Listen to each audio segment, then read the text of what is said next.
क्या आप जानते हैं कि दुनिया की सबसे प्राचीन सभ्यताओं में से एक वैदिक सभ्यता है, जिसने हमारी समाज की जो सोसाइटी है उसको कैसे शेप किया है, उसको कैसे बूस्ट किया है, उसके रूट्स क्या हैं और ये वैदिक सभ्यता क्या है। आज हम बात करेंगे ना एक ऐसे सभ्यता की जहाँ से शुरू होती है हमारी संस्कृति, हमारा कल्चर, हमारा रिलीजन, धर्म और हमारी समाज की कहानी। तो आज की क्लास में हम पढ़ेंगे वैदिक सभ्यता, इसका उद्भव, समय और इसकी क्या खास बातें हैं जो परीक्षाओं के लिए अति महत्वपूर्ण हैं, जो विभिन्न परीक्षाओं में आते भी हैं डायरेक्ट क्वेश्चन वैदिक सभ्यता से, उसको भी हम देखते हुए चलेंगे। So hello everyone, Rao GS welcome you all. अगर मैं आपसे पूछूं कि वेद क्या है, व्हाट इज वेदास, वेद क्या है, तो एक सिंपल सा टर्म याद रखिए कि वेद क्या है। वेद जो है ना, वो वेद हिंदू धर्म के सबसे प्राचीन, पवित्र और आधारभूत ग्रंथ हैं। एक ग्रंथ हैं जो ज्ञान के अथाह भंडार माने जाते हैं। वेद शब्द कहाँ से आया है, तो वेद शब्द जो है संस्कृत की विद धातु से बना है, जिसका अर्थ होता है जानना या ज्ञान, नॉलेज। तो वेद शब्द का क्या अर्थ होता है, ज्ञान, नॉलेज। संस्कृत धातु से बना है। अच्छा, प्रत्येक वेद की आपको, जैसा कि मैं प्रीवियस क्लासेस में भी बताया हूँ, जब मैं इंडस वैली सिविलाइजेशन पढ़ा था, तो वेद के कितने कितने भाग हैं। तो वेद कितने प्रकार के हैं, जो 4 प्रकार के हैं: ऋग्वेद, सामवेद, यजुर्वेद, अथर्ववेद। अच्छा, वेद ये जो फर्दर जो प्रत्येक वेद है ना, सभी जो चारों वेद हैं उनके भी 4 भाग होते हैं। प्रत्येक वेद के 4 भाग होते हैं। पहला संहिता, जिसमें मंत्र होते हैं। दूसरा ब्राह्मण, जिसमें कर्मकांड होते हैं। तीसरा आरण्यक, जो वन में विचरण करते हुए जो लिखे जाते हैं, वन उपासना कह सकते हैं। और जो लास्ट है, चौथा है, वो है उपनिषद, जिसे दर्शन भी कहते हैं, जिसे फिलॉसफी कहते हैं। तो ये वेद के 4 भाग है। अच्छा, भारत सरकार ने वैदिक हेरिटेज पोर्टल नाम से भी एक साइट बनाई है, उस पर आप जाके देख सकते हैं, वेदों के बारे में पढ़ सकते हैं, जान सकते हैं। ऑथेंटिक साइट है, उस पर आप इसकी नॉलेज ले सकते हैं वेद के बारे में। अगर बात करें जो वैदिक सभ्यता की, तो वैदिक सभ्यता को 2 भागों में बांटा गया है। वेद जब पढ़ेंगे तो हम 2 पीरियड में पढ़ेंगे। एक है अर्ली वैदिक पीरियड, जिसका टाइम पीरियड मोटा मोटा माना जाता है 1500 बीसी से 1000 बीसी। नोट करेंगे, एग्जाम में काफी बार टाइम पीरियड पूछता है कि अर्ली वैदिक पीरियड का टाइम पीरियड क्या है। तो अर्ली वैदिक पीरियड का टाइम पीरियड है 1500 बीसी टू 1000 बीसी। और दूसरा है लेटर वैदिक पीरियड, जो हम पढ़ेंगे, जिसका टाइम पीरियड है 1000 बीसी टू 600 बीसी। ठीक है, तो ये टाइम नोट करेंगे, बहुत महत्वपूर्ण है। अर्ली वैदिक पीरियड का 1500 टू 1000 बीसी, और लेटर वैदिक पीरियड का है 1000 बीसी टू 600 बीसी। ठीक है, ये होगा टाइम पीरियड। 2 हो गए, अर्ली वैदिक पीरियड और लेटर वैदिक पीरियड। अच्छा, मोटा मोटा हम ये समझेंगे कि अर्ली वैदिक पीरियड में क्या था और लेटर वैदिक पीरियड में क्या था। तो अर्ली वैदिक पीरियड में ना जो जो स्पेसिफिक जो ग्रंथ है वो हमारा ऋग्वेद कहलाता है, कि इसी पीरियड में ऋग्वेद की जो है कंपाइलेशन हुआ था। ठीक है, जीवन शैली कैसी थी, लाइफ स्टाइल कैसा था अर्ली वैदिक पीरियड के लोगों का, तो वो पशुपालन पे डिपेंड थे, एनिमल हस्बेंड्री पे। सोसाइटी कैसी थी, समाज कैसा था, सरल था, जनजाति टाइप का था। शासन कैसा था, एडमिनिस्ट्रेशन कैसा था, तो राजा जो होता था वो कमजोर होता था, ज़्यादा मजबूत नहीं था। वर्ण व्यवस्था कैसी थी, वर्ण सिस्टम क्या था, कम विकसित था, ज़्यादा विकसित नहीं था। और धर्म की बात करें तो प्रकृति की पूजा होती थी। और सेटलमेंट की बात करें तो छोटे छोटे गांव बसे हुए थे। अच्छा, वो यही लेटर वैदिक पीरियड की बात करें, 1000 बीसी टू 600 बीसी में कैसे लोग रहते थे, तो उसमें का प्रमुख ग्रंथ है यजुर्वेद, सामवेद और अथर्ववेद। नोट करेंगे। जीवन शैली कैसे था, तो कृषि आधारित हो चुका था, कृषि होने लगी थी, अच्छी खासी कृषि हो रही थी। शासन समाज कैसा था, सोसाइटी जटिल संगठित था। शासन कैसा था, राजा शक्तिशाली होते थे। वर्ण व्यवस्था पूरी तरह से विकसित हो चुकी थी, वर्ण व्यवस्था। धर्म, जैसे जैसे हम आगे बढ़ेंगे ना, वैदिक सभ्यता को पढ़ेंगे तो उसमें सब ये सब चीजें दिखेंगी। धर्म क्या था, तो यज्ञ होने लगे थे, कर्मकांड होने लगे थे, काफी ज्यादा बढ़ चढ़ के यज्ञ होते थे। और सेटलमेंट कैसे थे, बड़े बड़े गांव थे, छोटे गांव नहीं थे, बड़े बड़े गांव थे। और नगर था, नगर की उद्भव होने लगा था। अच्छा, ये नगर से ही रिलेटेड एक क्वेश्चन आया अभी 25 अप्रैल 2026 को एग्जाम हुआ था, होमगार्ड का सेकंड शिफ्ट का जो एग्जाम हुआ है, सेकंड शिफ्ट में एक क्वेश्चन आया कि नगर जो शब्द है वो लेटर वैदिक पीरियड के किस संहिता से, किस ग्रंथ से में फर्स्ट टाइम मेंशन है। तो ये बहुत इंपॉर्टेंट क्लास है, वैदिक सभ्यता का अच्छे से पढ़ेगा, क्वेश्चन पूछे जाते हैं। ठीक है, और इसको मैंने आंसर की दे भी दिया है, तो आप उस पर जाके देख सकते हैं शॉर्ट्स पे। ठीक है, वेद को अपौरुष से बोला जाता है। नोट करेंगे, वेदा शायद अपौरुष से मीन, इसका मतलब होता है that is not written by human, मानव द्वारा नहीं लिखा गया है वेद को। It is compiled by priest, इसको संकलित किया गया है किसके द्वारा, ऋषियों के द्वारा, जो कि एक ध्वनि सुनाई दी या लिखा गया कह सकते हैं कि जो देवी देवताओं के द्वारा, और जो ध्वनि सुनाई दी उस ध्वनि को सुनते हुए हमारे जो ऋषि मुनि हैं, जो पृष्ठ हैं, उन्होंने उसको सुन के लिखा, कंपाइल किया, तो वही हो गया वेदास। ठीक है, तो वेदास क्या है, अपौरुष। क्वेश्चन काफी बार आया है कि वेदास आया, नीचे निम्नलिखित 4 शब्द दिए रहते हैं, तो वो शब्द है, एक जो करेक्ट होगा वो अपौरुष होगा। वेदा मीनिंग बताई दी कि ये नॉलेज है, ज्ञान है। वेदास क्रिएटर कौन है, वेदास को लिखा किसने, वेद को लिखा किसने, तो ऐसा बताया, वेदास को मतलब लाया किसने धरती पे, तो ऐसा बताया जाता है कि आर्य लोगों ने वेदास जो है को धरती पे लाया। क्रिएटर जो है वो आर्य है। आर्य के बारे में अगर समझेंगे तो आर्य जो वर्ड है ना, वो भारूपे लैंग्वेज से आता है। भारूपे लैंग्वेज, भारूपे भाषा, ये कहाँ की भाषा है, इंडिया और यूरोप की मिक्स भाषा है, जिसे कहते हैं भारूपे भाषा। यहाँ से आर्य शब्द का वर्णन मिलता है हमको, और जिसका मतलब बताया गया है, आर्य का मतलब होता है बेस्ट, नोबल मैन, मतलब सर्वश्रेष्ठ व्यक्ति। ठीक है, आर्य का मतलब, तो ये लोग क्रिएटर माने जाते हैं किसके, वेदास के। अच्छा, वेदास बताइए कि वेदास को और भी नाम से जाना जाता है। एक श्रुति, जो सुना क्या जिसे बोलते हैं, और पौरुष बताई दिया है, जो ह्यूमन द्वारा नहीं लिखा गया, कंपाइल किया गया पृष्ठ के द्वारा। निगम भी बोला जाता है वेदास को। त्रयी बोला जाता है, तीन का समूह, मतलब ऋग्वेद, सामवेद, यजुर्वेद, 3 का समूह बोला जाता है। और क्या बोला जाता है, अमनाय बोला जाता है, जो परंपरा से चली आ रही है ज्ञान, उसको भी वेदा ही बोलते हैं, अमनाय। छंद बोला जाता है, छंद। तो ये विभिन्न नाम है। ठीक है, इनको याद रखिएगा। जो वैदिक सभ्यता है ना, वैदिक सभ्यता का जो हमारा साहित्य है, उसको हम लोग श्रुति साहित्य भी बोलते हैं। श्रुति साहित्य याद रखिएगा, श्रुति साहित्य बोलते हैं। ठीक है, बाद में व्यास जी ने जो वेदों को व्यवस्थित करके 4 भागों में बांट दिया, व्यास जी ने वो 4 भाग में बता ही दिया। ऋग्वेद, सामवेद, यजुर्वेद, अथर्ववेद, जिसमें ऋग्वेद में क्या है, मंत्र है, ऋग्वेद में मंत्रों का उच्चारण है, सामवेद में संगीत म्यूजिक से रिलेटेड है, यजुर्वेद में यज्ञ से रिलेटेड है, सेक्रीफाइसेस, और अथर्ववेद में जादू टोना जो इसे कहते हैं, चिकित्सा है, ये सब अथर्ववेद में आते हैं। ठीक है, तो ये मोटा मोटा याद रखिएगा, काफी बार एग्जाम में पूछता है। आगे देखेंगे, नेक्स्ट देखेंगे। अच्छा, आर्य कौन थे, इनके बारे में जान लेते हैं कि उद्भव कैसा हुआ इनका, आर्य का। तो विभिन्न इतिहासकारों ने विभिन्न तरीका अपना मतभेद बताया है कि आर्य कौन थे। तो सबसे पहला नाम आता है पैल्पोसथेसी। नाम लिखेंगे, नोट करेंगे। पैल्पोसथेसी, ये कहाँ के थे, यूरोप। इन्होंने बोला है कि जो आर्य है ना, वो यूरोप से आए। क्या लॉजिक दिया है, इन्होंने बोला कि जो यूरोप की जो भाषा है, जो लैंग्वेज है, और जो आर्य की जो संस्कृत भाषा है, वो लगभग कॉमन है, समान है। इसलिए उन्होंने बोला कि जो आर्य थे वो यूरोप से आए। तो कौन बोला था यूरोप से आए, पैल्पोसथेसी। पी गाइल्स नाम नोट करेंगे, पी गाइल्स। नेक्स्ट है पी गाइल्स। इन्होंने भी आर्य को यूरोप से जोड़ा है कि आर्य जो थे वो यूरोप से आए थे। इनका मत क्या था कि इन्होंने बोला जो फ्लोरा, जो फना है ना यूरोप का, वो लगभग सिमिलर है किसके, आर्य के फ्लोरा फौना से, जो आर्य लोग जहाँ रहते थे। तो नोट किया कि आर्य जो है वो कहीं ना कहीं यूरोप से आए। तो पी गाइल्स ने भी बताया कि यूरोप से आए। नाम नोट करेंगे, काफी बार एग्जाम में पूछा। नेक्स्ट है कि मैक्स मूलर ने क्या बोला, मैक्स मूलर ने बोला है कि जो आर्य थे वो सेंट्रल एशिया से आए। सेंट्रल एशिया, जहाँ इस समय काफी वॉर चल रहे हैं, लड़ाइयाँ चल रही हैं। आर्य कहाँ से, सेंट्रल एशिया से आए। इन्होंने क्या लॉजिक दिया, इन्होंने बताया कि जो राजनीतिक और जो वहाँ का भौगोलिक स्ट्रक्चर है ना सेंट्रल एशिया का, वो लगभग सेम है इंडिया के आर्य और सेंट्रल एशिया के आर्य। तो इन्होंने बोला जो आर्य हैं, जो इंडिया के आर्य हैं, वो सेंट्रल एशिया से आए हैं। मैक्स मूलर ने, किसने बोला, मैक्स मूलर। और जहाँ का पशुपालन और जो खेती है लगभग सेम है। और मैक्स मूलर ने क्या बोला, मैक्स मूलर ने बोला कि जो सेंट्रल एशिया के जो आ रहे हैं, जो और इंडिया के जो आ रहे हैं, उनको एक व्यवस्थित नॉलेज थी, ज्ञान था किसके, घोड़ों का ज्ञान था, नॉलेज ऑफ हॉर्सेस थी। नोट करेंगे, मैक्स मूलर ने बोला।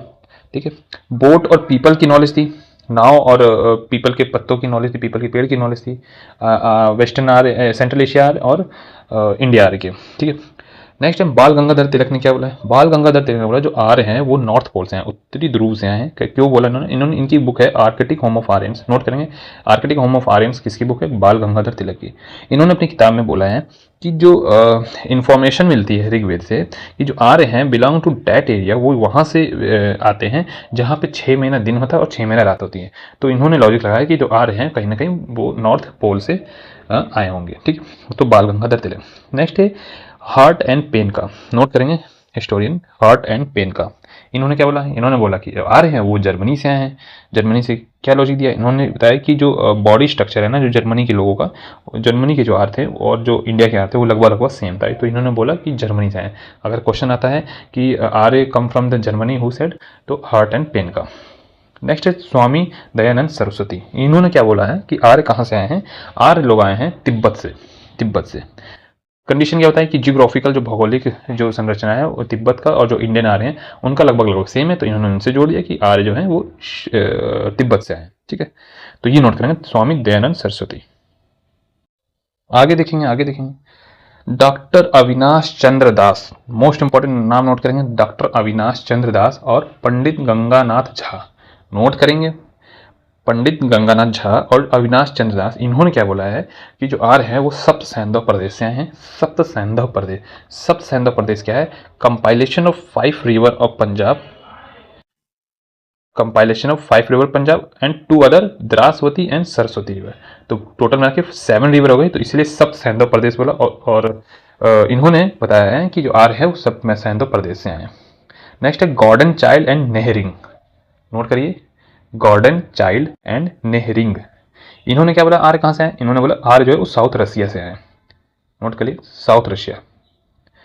नेक्स्ट है सनौली, जो उत्तर प्रदेश का है, जो बागपत एरिया आता है वहाँ का सनौली। यहाँ से रिसेंट एक्सकवेशन हुआ है, उत्खनन हुआ है, जिसमें एविडेंसेस मिले हैं कि 2200 साल पहले कि जो सिंबल जो क्या रथ थे, जो चैरियट था, उसके कुछ साक्ष्य मिले हैं 2200 साल पहले के। कहाँ से? सनौली उत्तर प्रदेश। तो ये लॉजिक लगाया गया, तो जो आ रहे हैं वो लगभग शायद यहाँ से ही बिलोंग करते थे, सनौली उत्तर प्रदेश से। नेक्स्ट है वेस्टर्न एशिया। आर्य कहाँ से है? वेस्टर्न एशिया से। कैसे? वहाँ से एक टर्की जो शहर है वहाँ से एक प्लेस है बोगज कोई। नोट करेंगे, बोगज कोई टर्की का एरिया है। वहाँ से 14 साल पहले के एक इंस्क्रिप्शन शिलालेख का उत्खनन हुआ है, जिसमें 2 कबीलों के बारे में मेंशन है। जो 2 कबीले वो कौन से एग्जाम में पूछ सकता है? हित्ती एंड मितानी। हित्ती एंड मितानी, नोट करेंगे, हित्ती एंड मितानी कबीलों के नाम है। जहाँ का राजा है का राजा के बारे में शो किया गया है कि ये जो 2 कबीले हैं उनके मध्य बीच में लड़ाइयाँ हो जाती हैं, तो इनको मध्यस्थता कराने के लिए राजा ट्रीटी करवाता है। और जो ट्रीटी का जैसे ट्रीटी हुई तो उस ट्रीटी को के लिए साक्ष्य कौन होगा? आई एविडेंस कौन होगा? तो जो आई एविडेंस के रूप में वहाँ पे 4 देवताओं को प्रेजेंट किया गया है। वो कौन से थे? इंद्र, मित्र, वरुण, नासत्य। इंद्र, मित्र, वरुण, नासत्य। नोट करेंगे, पूछता है। तो ये जो 4 देवता, और यही जो सेम जो 4 जो देवता हैं, ये जो देवता हैं वो हमारे ऋग्वेद से, जो हमारे वेद हैं उनमें वर्णन है। इसलिए बोला जाता है कि जो आर्य हैं वो वेस्टर्न एशिया से आए हैं। ठीक है, और मोस्ट जो ऑथेंटिक थ्योरी है वो वेस्टर्न एशिया ही मानी जाती है कि आर्य जो वेस्टर्न एशिया से ही आए। ठीक है, तो ये हमारा था कि इमरजेंस ऑफ आर्य, आर्य का उद्भव।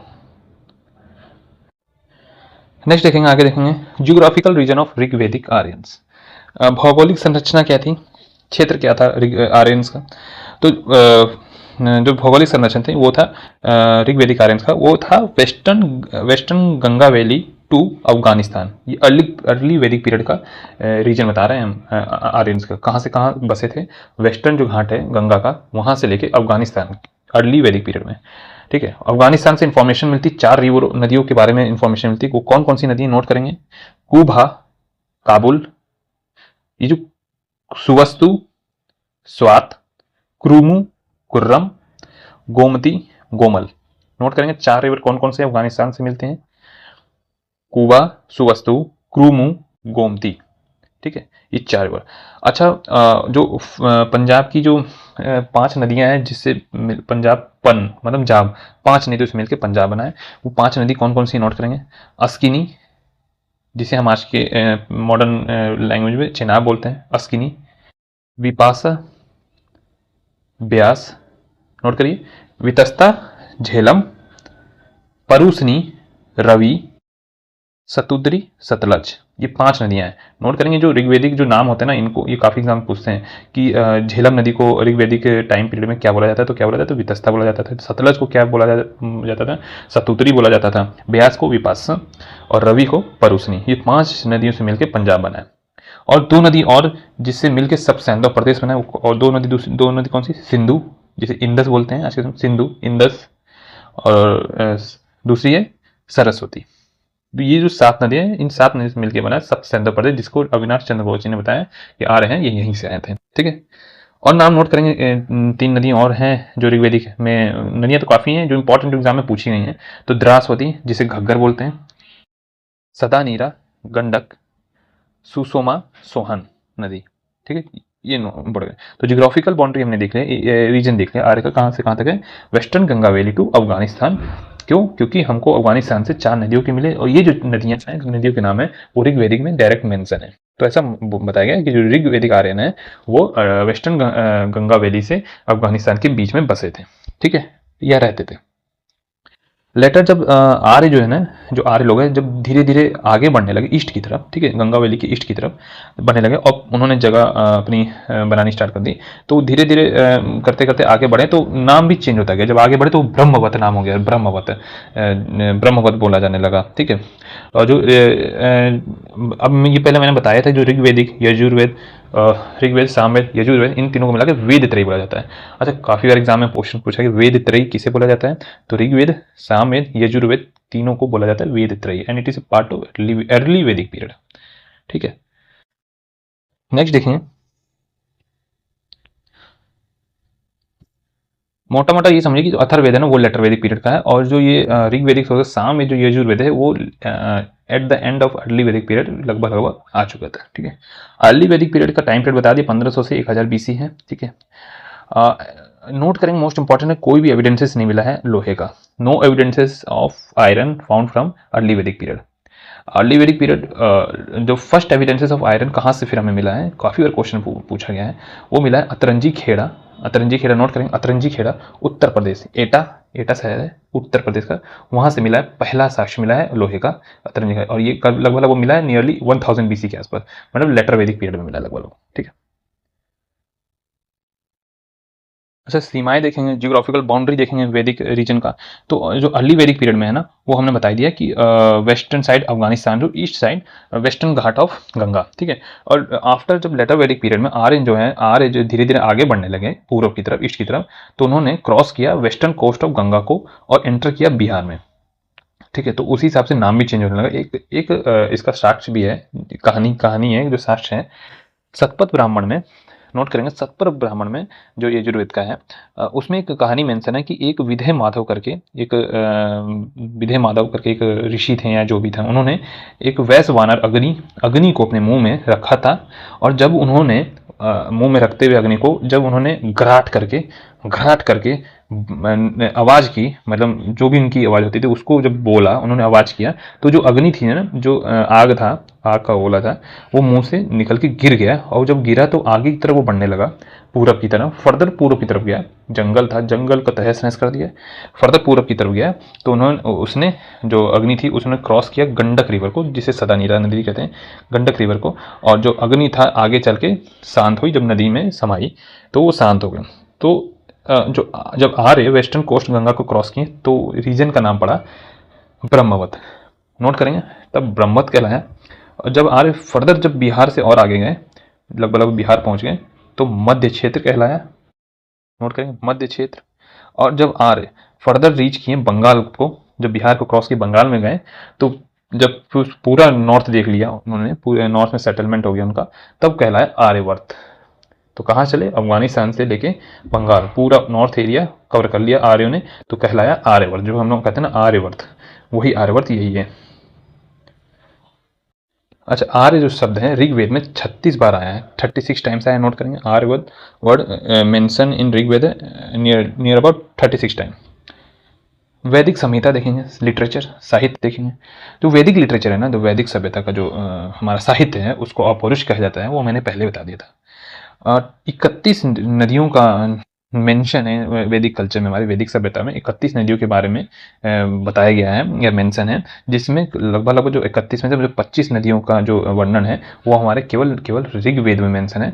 ऋग्वेद के कौन से मंडल में, तो 10th मंडल के नदी सूक्त में मेंशन है, नोट करेंगे, ऋग्वेद के 10th मंडल के नदी सूक्त में 25 नदियों के बारे में वर्णन किया गया है, 25 नदियों का नाम आया कह सकते हैं, ठीक है, 25 नदियों का, जिसमें से करेक्शन करेंगे कि ऋग्वेद जो हमारे 25 नदियों का जो ऋग्वेद है ना उसमें 21 रिवर्स हैं, 21 रिवर्स, नोट करेंगे, नदी सूक्त 10th मंडल 21 नदियों का नाम मेंशन है ऋग्वेद में, और टोटल कितने हैं 31 रिवर हमारे वैदिक कल्चर में। नेक्स्ट देखेंगे, आगे देखेंगे, बहुत वेरी वेरी इंपॉर्टेंट है, वैदिक संहिता के बारे में देखेंगे। तो देखिए हमारे तो 4 वेद हैं, ऋग्वेद, सामवेद, यजुर्वेद, अथर्ववेद। उनके उनके कितने पार्ट्स हैं, उनके ब्राह्मण क्या क्या हैं, उनके अरण्यक क्या हैं, उनके उपनिषद क्या हैं, इसके बारे में देखेंगे। काफी और एग्जाम में पूछता है, तो एक एक करके देखेंगे। पहले ऋग्वेद का देखेंगे। Rigveda further divided into 3, Sakal, Vaskal, Balkhilya. Note करेंगे, साकल, वास्कल, बालखिल्य। क्वेश्चन आता है ऋग्वेद को फर्दर कितने पार्ट हैं, तो साकल, वास्कल और बालखिल्य। ऋग्वेद का ब्राह्मण क्या है, ऐतरेय ब्राह्मण और कौशितकी। नोट करेंगे, ऐतरेय और कौशितकी। अरण्यक क्या है, अरण्यक, तो ऋग्वेद का अरण्यक है ऐतरेय और कौशितकी, ऐतरेय और कौशितकी। उपनिषद का भी टाइम पीरियड नहीं था ऋग्वेद में के टाइम पीरियड वाली वैदिक पीरियड में उपनिषद का ना अभी उद्भव नहीं हुआ था, तो ऋग्वेद का उपनिषद नहीं है। सामवेद की बात करेंगे, सामवेद तो इसके कितने पार्ट है, इसके भी 3 पार्ट हैं आगे, कौधुम, रयायनी, जैमिनी। नोट करेंगे, एग्जाम में काफी पूछा, डायरेक्ट एग्जाम में आता है। कौधुम, सामवेद का कौधुम, रयायनी, जैमिनी। ब्राह्मण क्या है, तो ब्राह्मण जैमिनी, टांड्य, जैमिनी, टांड्य। अरण्यक क्या है, जैमिनी, चांदोग्य, जैमिनी, छांदोग्य। उपनिषद क्या है, उपनिषद नोट करेंगे, जैमिनी, छांदोग्य, केनोपनिषद, मोटा मोटा याद रखिएगा। यजुर्वेद की बात करेंगे तो शुक्ल यजुर्वेद और कृष्ण यजुर्वेद, 2 पार्ट में डिवाइड है। क्वेश्चन आया है यजुर्वेद को कितने पार्ट में डिवाइड किया और उनके नाम क्या है, तो 2 पार्ट में, शुक्ल यजुर्वेद और कृष्ण यजुर्वेद। ब्राह्मण क्या है, तो सतपथ ब्राह्मण और तैत्तरीय ब्राह्मण, सतपथ ब्राह्मण, तैत्तरीय ब्राह्मण। अरण्यक क्या है, बृहद अरण्यक, तैत्तरीय अरण्यक, सतपथ अरण्यक। उपनिषद क्या है, नोट करेंगे, उपनिषद बृहदर उपनिषद, श्रेष्ठास्वर उपनिषद, यजुर्वेद का नोट करेंगे, तैत्तरीय उपनिषद, कठोप उपनिषद, ईसुपनिषद। अथर्ववेद की बात करेंगे, अथर्ववेद तो सौनक, पिस्लाद। ब्राह्मण क्या है, गोपथ। उपनिषद क्या है, मंडुक्य, मुंडकोप और प्रश्नोपनिषद।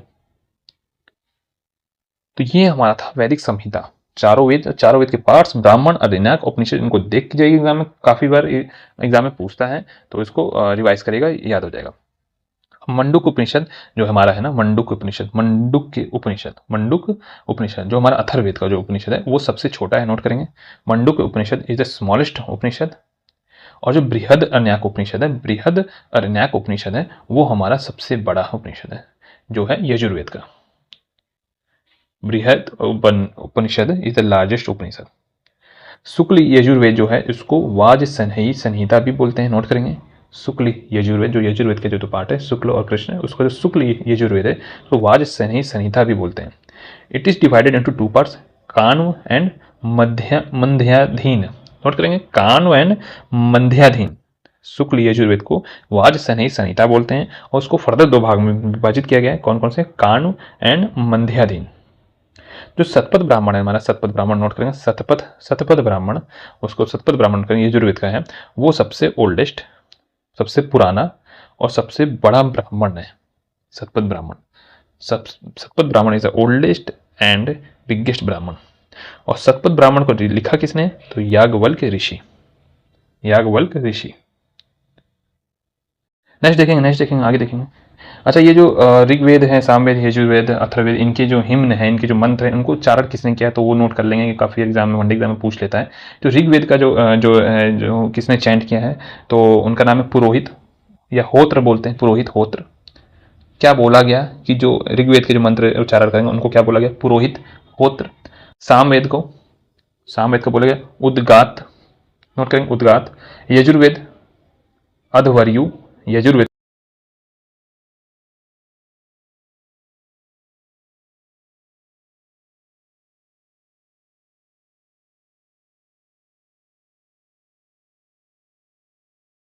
जो ऋग्वेद है हमारा, उसके फर्दर 4 वेद और हैं। तो देखिए ऋग्वेद का कौन सा उपवेद है, जिसे उपवेद बोलते हैं। ऋग्वेद का उपवेद नोट करेंगे, ऋग्वेद का उपवेद है आयुर्वेद, जिसका कंपाइलेशन किया है प्रजापति ने। सामवेद का उपवेद है गांधार्व वेद, जिसका कंपाइलेशन किया है नारद जी ने। यजुर्वेद का उपवेद है धनुर्वेद, जिसका कंपाइलेशन किया है विश्वामित्र जी ने। अथर्ववेद का उपवेद है शिल्पवेद, जिसका कंपाइलेशन किया है विश्वकर्मा जी ने। ठीक है, तो ऋग्वेद का आयुर्वेद, सामवेद का गंधर्ववेद, यजुर्वेद का धनुर्वेद, अथर्ववेद का शिल्पवेद। बता ही दिया, ऋग्वेद में मंत्रोच्चारण, सामवेद में म्यूजिक का, यजुर्वेद में आपका धनुर्विद्या है जो विश्वामित्र जी ने। ठीक है, और अथर्ववेद में क्या है, जादू टोना वगैरह, ये जो शिल्पवेद है जिसमें मेडिसिन चिकित्सा भी आती है वो इसमें शामिल है। कुछ और फैक्चुअल चीज़ें हैं वो नोट कर लेंगे। जो पुनर्जन्म हमें जिसे बोलते हैं ना, रीबर्थ, अरे भाई इसका पुनर्जन्म हुआ है, ऐसा कुछ सुने होंगे आप लोग, टीवी में देखते हैं। तो जो थ्योरी है जो पुनर्जन्म की, वो फर्स्ट टाइम मेंशन है, जो किस में मेंशन है, तो वो सतपथ ब्राह्मण में, यजुर्वेद का सतपथ ब्राह्मण में मेंशन है। नोट करेंगे, पुनर्जन्म की जो कहानी है वो सतपथ ब्राह्मण में मेंशन है। और मृत्यु का उल्लेख कहाँ किया गया, तो वो है ऋग्वेद में, first time mention about death in Rigveda. युद्ध का प्रारंभ मनुष्य के मस्तिष्क में होता है, कहाँ पे मेंशन है, अथर्ववेद में। नोट करेंगे, अथर्ववेद में लिखा है कि युद्ध का प्रारंभ मनुष्य के मस्तिष्क में होता है। भूमि को माता कहते हैं ना, तो भूमि को माता क्यों कहते हैं, अथर्ववेद में मेंशन है, भूमि को माता को बोला गया है। अधिक अन्न उत्पन्न करना चाहिए, तैत्तरीय ब्राह्मण में बोला गया है। अधिक अन्न उत्पन्न करना चाहिए, तैत्तरीय ब्राह्मण में। नोट करेंगे, पुत्र संसार सागर से पार लगाने वाली नौका, बोलते हैं ना पुत्र हमारा जो है संसार सागर से पार लगाने वाली नौका है, तो वो कहाँ पे मेंशन है, वो ऐतरेय ब्राह्मण में मेंशन है, ऐतरेय ब्राह्मण में। अतिथि देवो भव बोलते हैं, मोस्ट इंपॉर्टेंट, नोट करेंगे, स्टार लगा लेंगे, अतिथि देवो भव, ये कहाँ पे मेंशन है, तैत्तरीय उपनिषद में, तैत्तरीय उपनिषद में। निष्काम कर्म सिद्धांत प्रतिपादन, निष्काम कर्म सिद्धांत प्रतिपादन कहाँ मेंशन है, ईशोपनिषद में। सत्यमेव जयते, वेरी वेरी इंपॉर्टेंट, काफी बार क्वेश्चन में एसएससी हुआ, जीडी हुआ, लेखपाल हुआ, पेट हुआ, किसी में पूछ लेता है। सत्यमेव जयते किस उपनिषद में मेंशन है, तो मुंडोक उपनिषद। सत्यमेव जयते मुंडोक उपनिषद, और किसका है, किस वेद का है, अथर्ववेद का। नोट करेंगे, सत्यमेव जयते मुंडोक उपनिषद। आत्मा का ना जन्म होता है ना मृत्यु, वह अनस्वर है, कहाँ मेंशन है, कठ उपनिषद। नोट करेंगे, कठ उपनिषद। अहम ब्रह्मास्मि, वृहद अरण्याक उपनिषद। नोट करेंगे, अहम ब्रह्मास्मि, वृहद अरण्याक उपनिषद। सर्वे भवन्तु सुखिनः सर्वे सन्तु निरामया, कहाँ मेंशन है, वृहरण्यक उपनिषद, वृहरण्यक उपनिषद। मातृ देवो भव, पितृदेवो भव, आचार्य देवो भव, अतिथि देवो भव, ये सब मेंशन है तैत्तरीय उपनिषद में। तैत्तरीय उपनिषद में अतिथि देव भव के साथ याद करेंगे कि मातृ देव भव, पितृ देव भव, आचार्य देव भव और अतिथि देव भव, ये कहाँ मेंशन है, तैत्तरीय उपनिषद में। तो ये मोस्ट इंपॉर्टेंट, इसको नोट कर लीजिए। सो फ्रेंड्स, ये थी ना हमारी आज की इंट्रोडक्शन टू द वैदिक सभ्यता, इंट्रोडक्शन टू द वैदिक सिविलाइजेशन को हमने देखा, मोटा मोटा काफ़ी चीज़ें समझ ली। अब हमारी जो होगी आगे की जो नेक्स्ट क्लास होगी वो होगी हमारे टोटल फैक्चुअल पे होगी, जो हम ऋग्वेद से स्टार्ट करेंगे। काफ़ी इसमें भी मैंने काफ़ी फैक्चुअल बता दिया है, उसको लर्न कर लीजिएगा, आता ही आता है, कुछ भी पूछ सकता है भाई वनडे एग्जाम में। तो इसको आप कई बार रिवाइज करिए, इसको याद हो जाएंगी चीज़ें। और नेक्स्ट क्लास में मिलते हैं, ऋग्वेद से स्टार्ट करेंगे फैक्चुअल से। Okay, so thank you, have a nice day. Any curies please drop on comment.